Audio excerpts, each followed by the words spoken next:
quiero como destacar algunas cosas.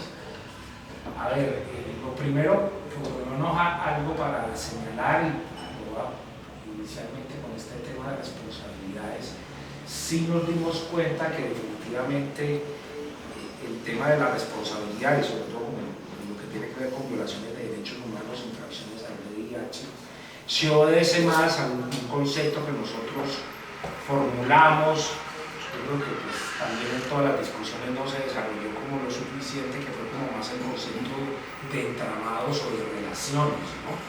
Es decir, que efectivamente las responsabilidades no son tan unívocas en este país, ¿no? Es decir, que efectivamente hay múltiples, como todo, múltiples relaciones, que obviamente eso cambia temporalmente, cambia territorialmente en uno y en lo otro, pero pues es importante. Uno de pronto por lo menos dice, vea, no, el paramilitarismo no solo es una relación evidente con fuerza pública, sino, mire, el paramilitarismo tiene unas profundas raíces, por ejemplo, en el tema del narcotráfico, en el tema del empresariado, en el tema de la clase política, en el tema, digámoslo, con otros agentes del Estado. Entonces, digamos, eso es como muy importante, ¿no? Ver que efectivamente eso está muy demasiado interrelacionado.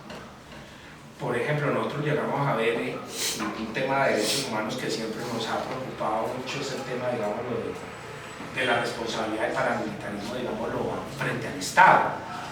Y yo aquí en este trabajo sí me llegué a dar cuenta que eso es más, y yo era y disculpen, pero yo lo utilizaba, incluso públicamente utilicé esa expresión, que eso es más descarado, es decir, porque la relación fuerza pública con paramilitares de un descaro enorme, y que uno lo sabe, digámoslo, desde sus orígenes, pero que realmente eso fue mucho más profundo.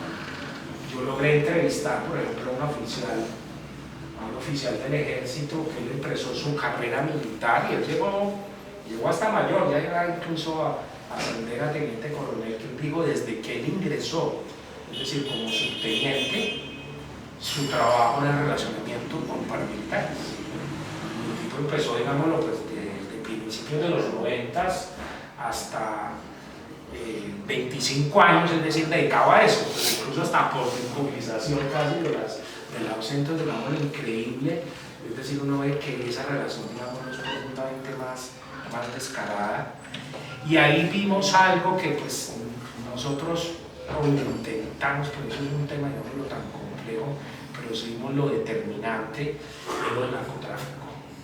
Es decir, el narcotráfico sí es un factor muy neurálgico, y ahí quiero destacar por eso una recomendación que nosotros hicimos, que no se le ha dado como mucho hincapié, que es justo, y eso salió también, valga la verdad, como a propósito con algunas charlas con Iván Velázquez, que era decir, oiga, ¿por qué no pensamos como en una especie de CICIG, que es esta Comisión contra la Impunidad en Guatemala, que fue director muy con el tema del narcotráfico, que fue cuando nosotros dijimos, y después cuando dijimos, y por eso es una recomendación de crear como una comisión que sea como una mezcla de comisión de verdad y también comisión de, digamos, como con facultades judiciales, muy de fiscalía a nivel penal, en relación con el tema pues, del narcotráfico, sobre todo pues, de sus redes criminales, a efectos pues también de hacer como algunas imputaciones. Y fue cuando vimos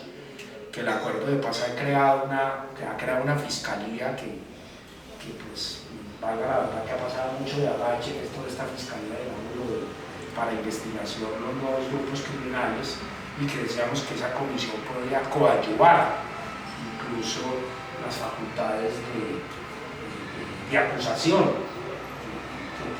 que tiene ese ente, pero sí nos dimos cuenta, digámoslo, la centralidad histórica que ha tenido.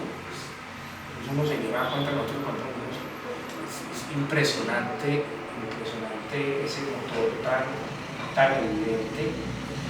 Yo tuve, digámoslo, como la oportunidad y que eso de alguna manera es como también como el privilegio de entrevistar a dos personas.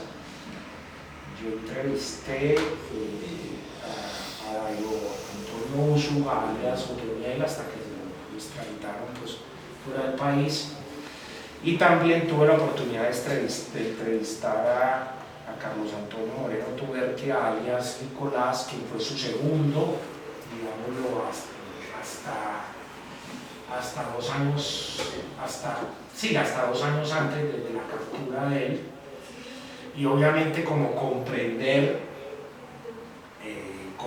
muchas cosas del conflicto armado. Ahí hay algo muy interesante que también fue uno de los temas que yo quise investigar y que lo decíamos más coloquialmente como el transfugismo, ¿no?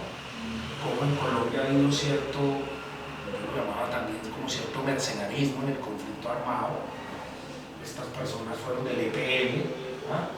Y cómo hicieron, digámoslo, todo un tránsito por diferentes grupos. Por ejemplo, lo de Otoniel es impresionante. Otoniel, cuando yo lo entrevisté, tenía 50 años. El símbolo nunca había sido capturado en su vida. La primera captura fue ahora, y él ingresó al conflicto armado a los 15 años. Él empezó siendo miliciano de las FARC en el año 85. Después ingresó al EPL. En el año 86 estuvo en el EPL. Ahí el EPL se desmoviliza en el año 91, pero hubo una disidencia. Él se queda con la disidencia de Caraballo. Él después, una famosa entrega ahí bastante particular en el año 95, la de Cedro Cocido, que fue avalada por el Estado, pero donde realmente un grupo muy grande, nos dimos cuenta que fue bastante grande, de combatientes del EPL que